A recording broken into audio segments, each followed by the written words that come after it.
Hai semua, selamat datang di channel Baca Saham. Pada video ini, kita akan bahas satu topik dengan judul 5 saham pilihan untuk ditabung sepanjang tahun 2022. Untuk itu, simak video ini sampai habis ya, agar mendapat pemahaman yang utuh. Nabung saham masih menarik untuk dilakukan di tahun 2022. Meski banyak yang kurang setuju, bagi Mimin pribadi, metode ini merupakan salah satu metode terbaik yang bisa diterapkan, apalagi bagi kamu yang masih pemula dan tidak punya waktu banyak untuk melihat harga saham. Nah, apakah di tahun ini masih ada saham-saham pilihan yang layak untuk ditabung? Kita akan membahasnya di video ini. Tapi seperti biasa, semua saham yang disebutkan bukan rekomendasi dan hanya bersifat edukasi. Tidak ada jaminan pasti profit dan kamu bisa saja rugi jika beli saham ini. Oke, sekarang mari kita bahas. Pertama, Bank Mandiri atau BMRI. Saham ini bergerak di bidang perbankan dan listing sejak tahun 2003. Berikut ini beberapa alasan kenapa BMRI layak untuk ditabung. Pertama, merupakan salah satu perusahaan dengan laba terbesar di Indonesia. Hingga kuartal 3 2021, perusahaan mencatat laba sebanyak 19,23 triliun. Artinya, jika disetahunkan, kemungkinan di akhir tahun 2021 labanya bisa mencapai 25,64 triliun. Dengan keuntungan sebesar ini, tentu saja kemungkinan bangkrutnya perusahaan menjadi lebih kecil, kan? Kedua, dividen yield yang besar. Dividen terakhir yang dibagi BMRI berjumlah Rp220,27. Jika dibandingkan dengan harga saham 7.250, artinya yield yang ditawarkan sekitar 3,04%. Angka ini cukup besar apabila dibandingkan dengan big bank lain seperti BCA, BRI, dan BNI. Selain itu, apabila laba Bank Mandiri di tahun 2021 meningkat, bukan tidak mungkin di tahun 2022 mereka membagi dividen dengan nominal yang lebih besar lagi. Ketiga, valuasi terendah. Saat video ini dibuat, PBV BMRI sekitar 1,72 kali. Angka ini jauh lebih besar dibandingkan valuasi BCA 4,78 kali dan BRI 2,29 kali. Padahal, jika melihat pencapaian labanya, net income BMRI tidak beda jauh dengan dua bank ini. Keempat, top manajemen punya saham BMRI. Ahmad Badrudin merupakan top manajemen Bank Mandiri yang punya kepemilikan terbesar yaitu 2,9 juta lembar.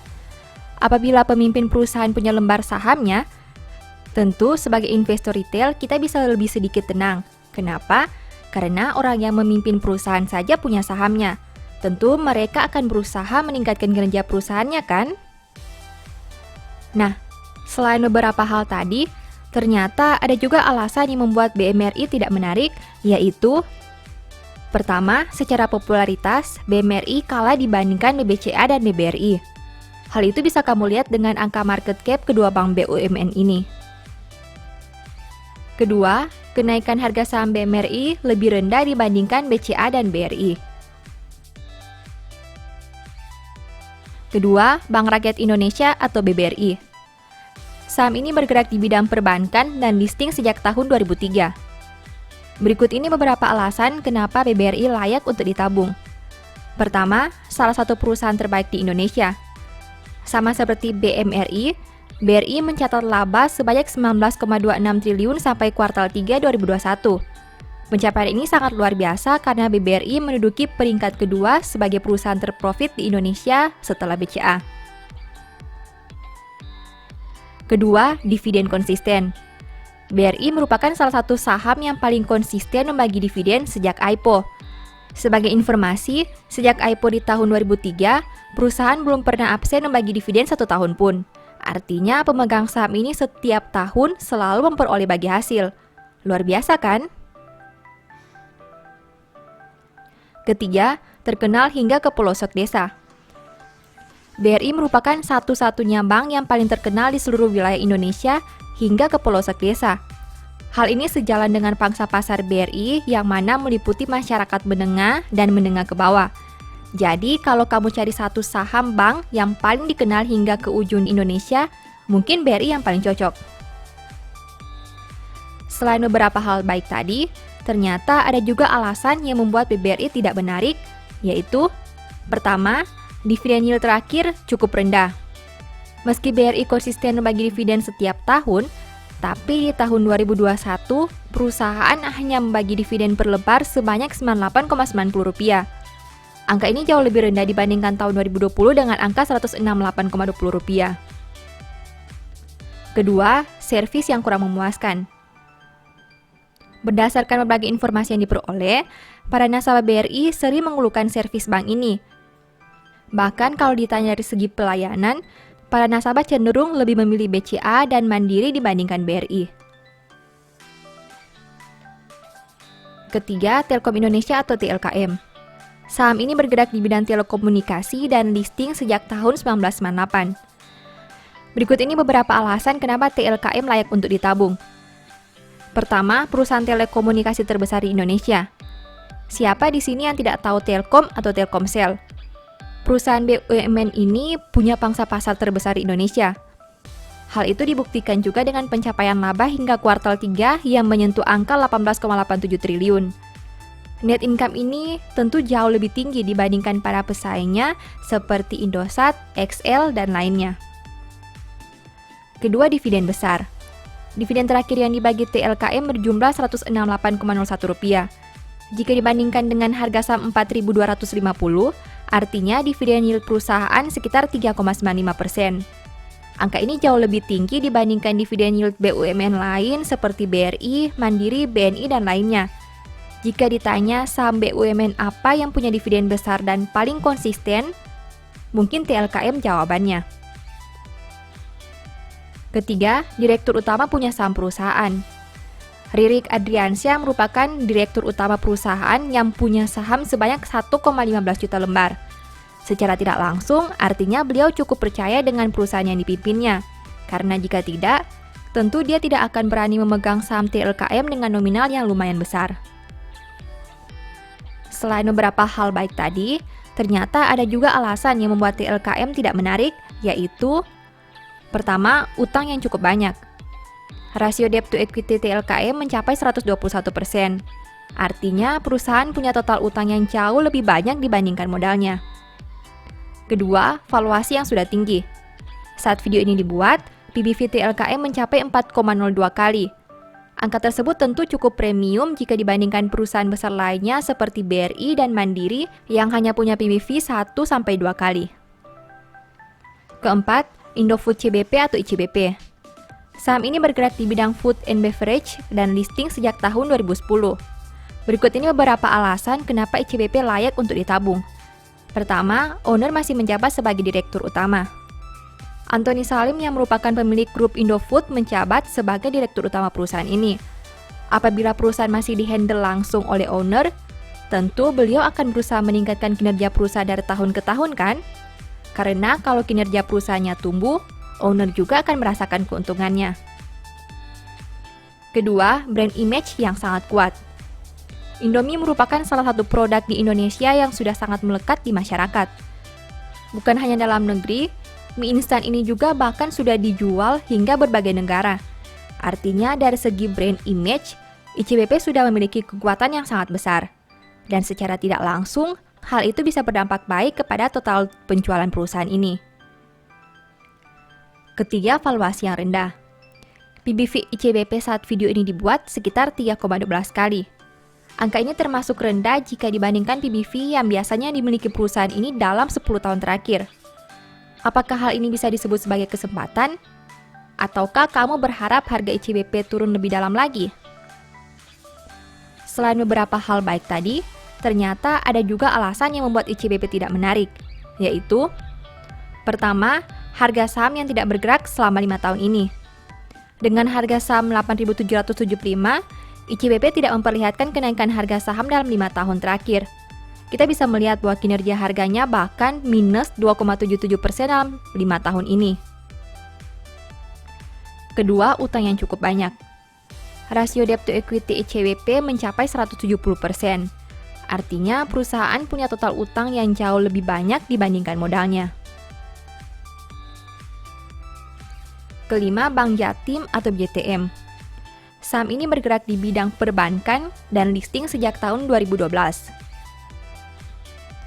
Berikut ini beberapa alasan kenapa BJTM layak untuk ditabung. Pertama, dividen yang sangat besar. BJTM memang terkenal sebagai saham yang sering membagi dividen dengan yield yang besar.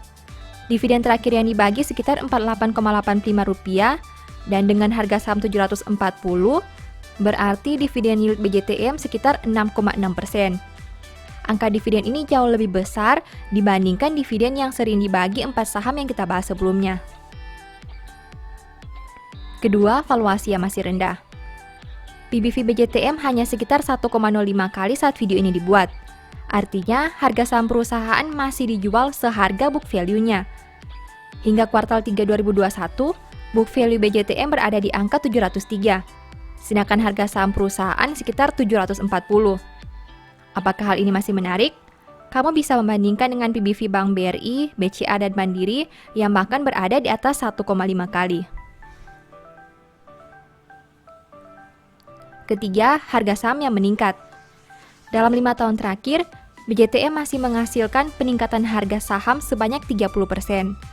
Angka ini jauh lebih baik dibandingkan perusahaan lain yang bahkan mengalami penurunan harga.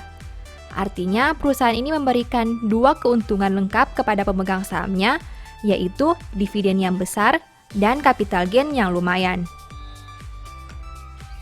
Selain beberapa hal baik tadi, ternyata ada juga alasan yang membuat BJTM tidak menarik, yaitu pertama, bank daerah. Sama seperti namanya, Bank Jatim tentunya punya fokus pangsa pasar hanya di daerah Jawa Timur saja. Kalaupun melakukan ekspansi ke daerah lain, brand image-nya belum sekuat dengan bank besar lain.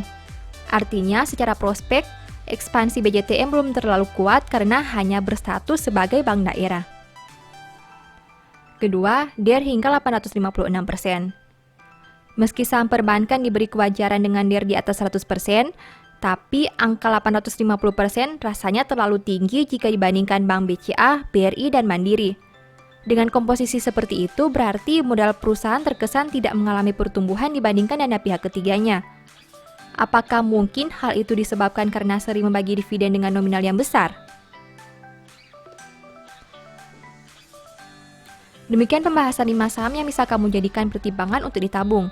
Selalu ingat, saham yang disebutkan bukan rekomendasi dan hanya bersifat edukasi. Oh ya, sebagai informasi, apabila kamu ingin belajar metode nabung saham yang efektif, cara pilih sahamnya, bagaimana money management, dan cara melipatkan dividen yang optimal, mungkin e-book strategi nabung saham bisa membantu. E-book ini memang tidak sempurna, tapi setidaknya sudah banyak orang yang merasakan manfaat setelah membaca e-book ini. Untuk pembelian, silakan chat WA ke nomor yang tercantum ya. Demikian informasi pada video ini, semoga bisa memberi manfaat kepada kamu semua ya. Oh iya, saya mau menyampaikan bahwa sekarang Baca Saham punya 3 e-book tentang saham yang mungkin saja bisa berguna bagi kamu, yaitu Strategi Nabung Saham, Analysis Report, dan The Stock Market. Berikut perbedaan antara 3 e-book tersebut. E-book Strategi Nabung Saham berfokus pada pembahasan teknik, money management, dan semua hal yang berhubungan dengan nabung saham. Poin intinya bisa dilihat pada tampilan berikut ini. E-book Analysis Report berfokus pada hasil analisa fundamental 12 saham pilihan berdasarkan laporan keuangan terbaru.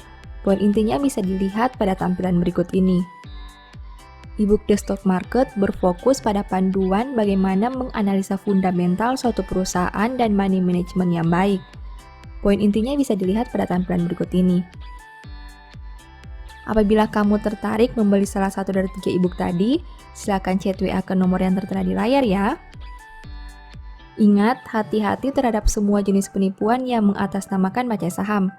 Baca Saham tidak pernah mengelola dana ataupun melakukan penjualan produk di luar Instagram, YouTube, dan Telegram resmi Baca Saham. Sebagai penutup, saya mau mengutip satu statement yang semoga bisa menjadi semangat bagi teman-teman. Lakukanlah segala sesuatu dengan tidak bersungut-sungut dan berbantah-bantahan. Thank you.